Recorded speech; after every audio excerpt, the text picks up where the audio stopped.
విగ్రహాలు కావాలంటే అట్లా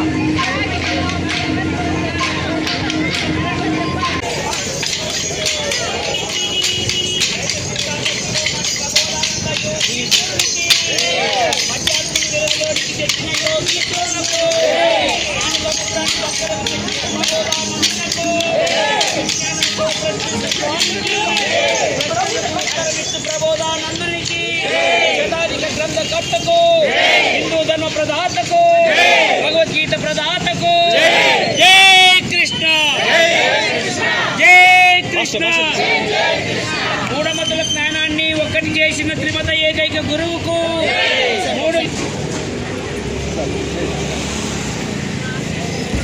శ్రీమత ఏకైక గురువు ఆధ్యాత్మిక సామ్రాజ్య చక్రవర్తి హిందూ ధర్మ ప్రదాత సంచలనాత్మక రచయితలైనటువంటి శ్రీ శ్రీ శ్రీ ఆచార్య ప్రబోధానంద యోగేశ్వరుల వారి పాదపద్మములకు నమస్కరించుకుంటూ పలంనేరు పట్టణ ప్రజలకు మా యొక్క నమస్కారాలు. ఈరోజు రైత సిద్ధాంతం పలంనేరు శాఖ ఆధ్వర్యంలో శ్రీకృష్ణ జన్మాష్టమి వేడుకలు అంగరంగ వైభవంగా జరుగుతున్నాయి. ఈ శ్రీకృష్ణ జన్మాష్టమి వేడుకలన్నీ కూడా ప్రబోధానంద స్వామి వారు రచించినటువంటి ఆధ్యాత్మిక గ్రంథాల ఆధారంగా శాస్త్రబద్ధంగా జరుగుతున్నాయి. ఈ వేడుకల్లో అనేక మంది భక్తులు భక్తి శ్రద్ధలతో క్రమశిక్షణతో పాల్గొంటూ ప్రజలందరికీ కూడా శ్రీకృష్ణ భగవానుని యొక్క జ్ఞానాన్ని తెలుసుకోవాలని, అలాగే ఆయన ఔన్నత్యాన్ని తెలుసుకొని గొప్ప మార్గంలో నడవాలని కోరుకునే దానికోసమే ఈ కార్యక్రమాన్ని చేస్తున్నాము. కావున ప్రజలందరూ కూడా ఈ శ్రీకృష్ణ జన్మాష్టమి వేడుకల్ని పురస్కరించుకొని శ్రీకృష్ణ భగవానుడు తెలిపినటువంటి భగవద్గీతను, అలాగే ఆయన గ్రంథాల సారాంశాన్ని తెలిపే ఆధ్యాత్మిక గ్రంథాలైనటువంటి త్రైత సిద్ధాంత గ్రంథాలను తెలుసుకొని జ్ఞాన మార్గంలో పయనించాలని కోరుకుంటున్నాము. జై కృష్ణ. భగవద్గీత ప్రదాతకు, సంచలనాత్మక రచయితకు, మత ఏకైక గురువుకు జై కృష్ణ.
चलता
ఓకే